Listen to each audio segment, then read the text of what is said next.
Hey everybody, it's Adam here with Blue Collar and Scholar Whiskey Pairing. We've been kind of slacking on the video department for a while now, so I'm going to probably hit you guys with a few in a row coming up because I want to keep them short and sweet.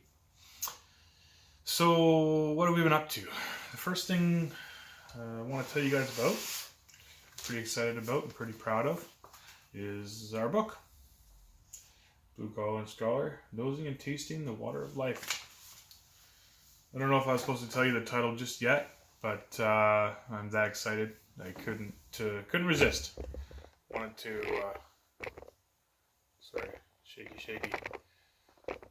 Wanted to tell you guys about it, tell you we're really close to publishing, and it's about whiskey and whiskey pairing, which is what we do, and it's going to be a lot of fun. So stay tuned. We'll give you guys the heads up when it's available for either online or in hard copy.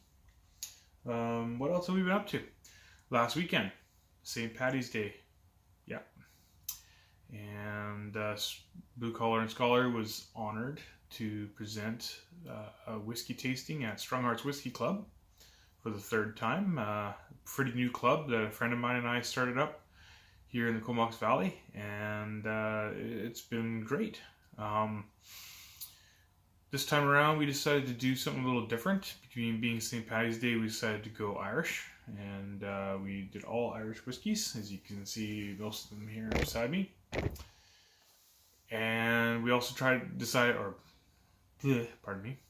to do it blind, so blind tasting.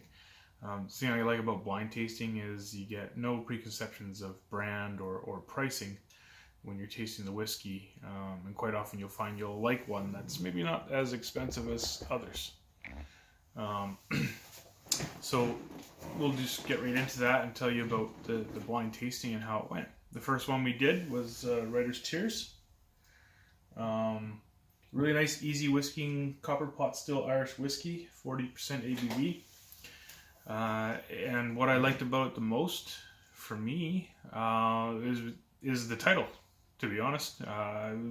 Putting together a book with my partner, Greg, over the last year has definitely helped me appreciate writing, and Writer's Tears kind of speaks to me in that regards.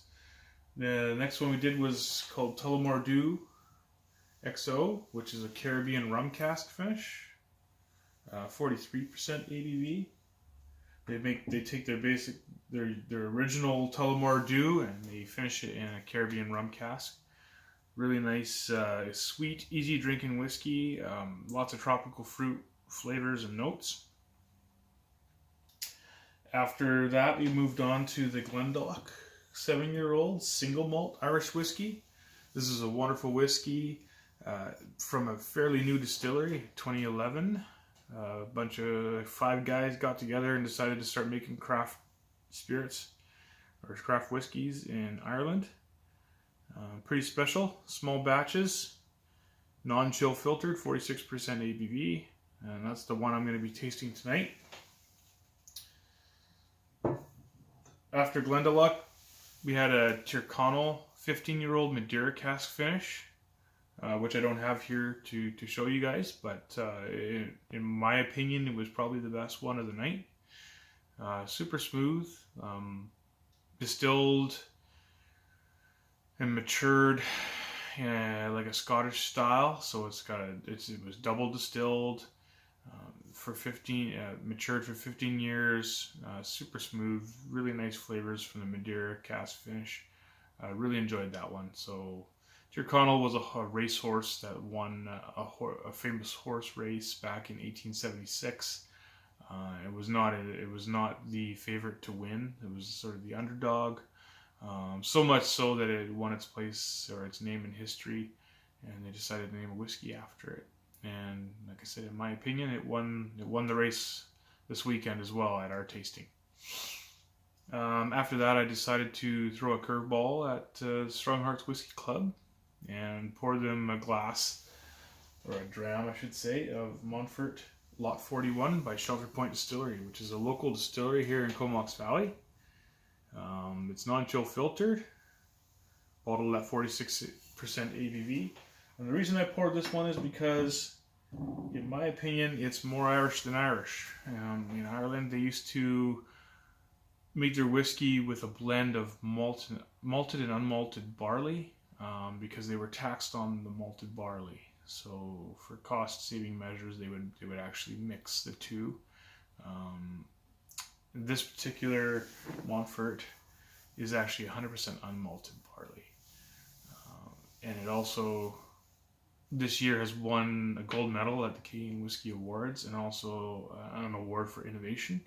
So I'm pretty proud of them. They're good friends of mine, and if you ever get a chance to stop and check out their distillery, it's a beautiful, beautiful establishment, and they're doing a lot of things right, much like the Glendalough in Ireland. So that was the tasting on the weekend. 5 whiskeys, all well received, and it went really well, and we look forward to doing the next one with them. Before I go on to tasting the Glendalough, I wanted to let you guys know you'll be seeing another video from us shortly. Tomorrow we're doing a whiskey tasting at the Postmodern Peasant in Powell River, BC, just across the water from here. Really excited about it. It's kind of a whiskey 101, and we're pairing whiskeys with culinary dishes that Chef John Walls has created. Really, really excited about doing this. We've done some pairings with him before, and he truly has a passion for it and really is good at what he does. So stay tuned for that, and we'll let you know what he created and what we paired with it. So, on to the tasting. As I said again, it's 46% ABV. Non-chill filtered, small batch, just how I like it.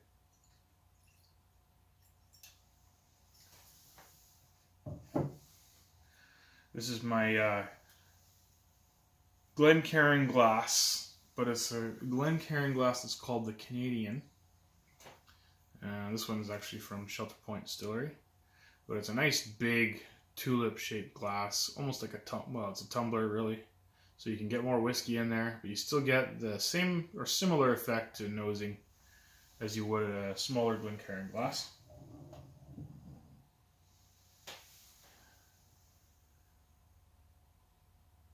And just nose it here. Say hello.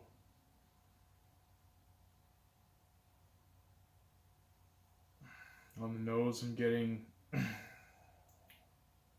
citrus. Not lemon or lime though, more like an orange, citrus, oak, lots of oak, and vanilla. A lot of the vanilla caramel flavors or toffee notes you get on the nose or palate and whiskeys is usually because of the bourbon cask finish. So this is 100% bourbon, ex-bourbon cask finish or matured.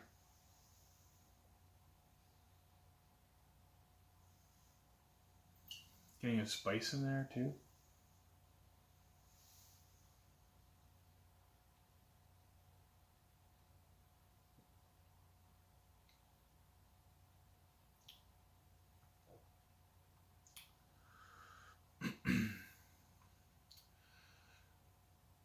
Kind of almost a burnt, toasted flavor there.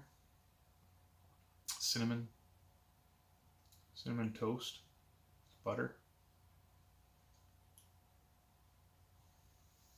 It's nice.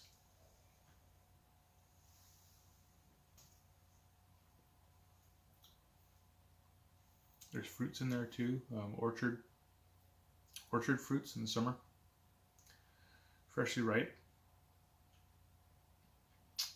And that cinnamon kind of lingers on the finish. Really nice whiskey. I really like what they're doing. I look forward to seeing what they come up with in the future as well, because it's a young distillery.